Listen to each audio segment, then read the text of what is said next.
સુરતના નાનપુરા વિસ્તારમાં માથાભારે શખ્સની છાપ ધરાવતા અને કુખ્યાત સજ્જુ કોઠારી ગેંગ સાથે સંકળાયેલા વલી સૈયદ સામે તંત્રએ લાલ આંખ કરી છે।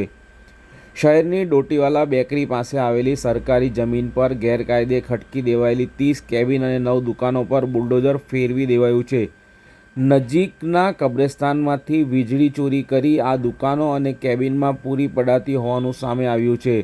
વલી સૈયદના આ કેબિન અને દુકાનો ભાડે આપીને દર મહિને 3.5 લાખના ભાડાની બેઠી આવક મેળવતો હતો।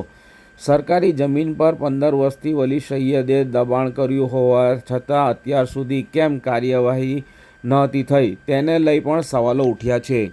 વલી સૈયદ આ સરકારી જમીનનો ઉપયોગ પોતાના અંગત આર્થિક સ્વાર્થ માટે કરતો હતો। તેને આ જગ્યા પર અંદાજે 30 જેટલી નાની કેબિન અને 9 જેટલી મોટી પાકી દુકાનો બનાવી દીધી હતી।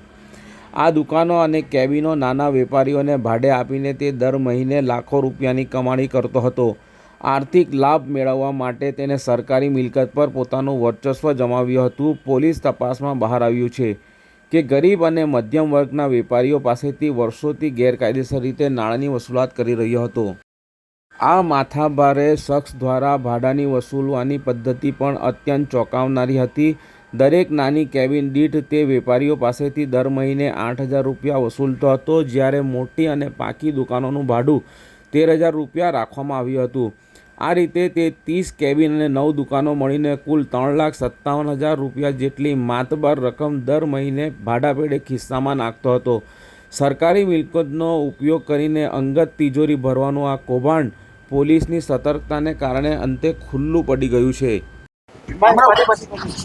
मैडम कुछ अवैध कब्जा किया था साजू कोठारी ने, किस तरह से पूरी Gujarat Athwa lines police station विસ્તારમાં સરજુ કોઠારી ગેંગ સાથે જોડાયેલ એક માણસ વલી મોહમ્મદ હસન સૈયદ કરીને છે અને આ સરકારી જગ્યા ઉપર લગભગ 30 જેટલી કેબિનો અને 9 પાકા દુકાનો બનાવીને અહીંયા લોકોથી હપ્તા ભાડા વસૂલી કરતા હતા અને એમની જાણકારી પોલીસને થતાં જ એસએમસીને અમે લોકો ઇન્ફોર્મ કર્યા અને એસએમસીની સાથે આજે અમે લોકો આ ડિમોલિશનની કાર્યવાહી હાથમાં ધરી છે। मैडम કેટલા વર્ષથી આ કબજો હતો અને આગળની કાર્યવાહી શું રહેશે?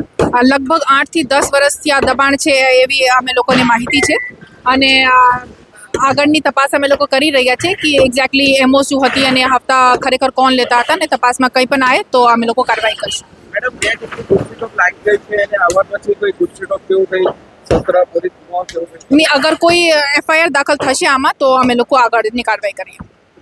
ઓકે।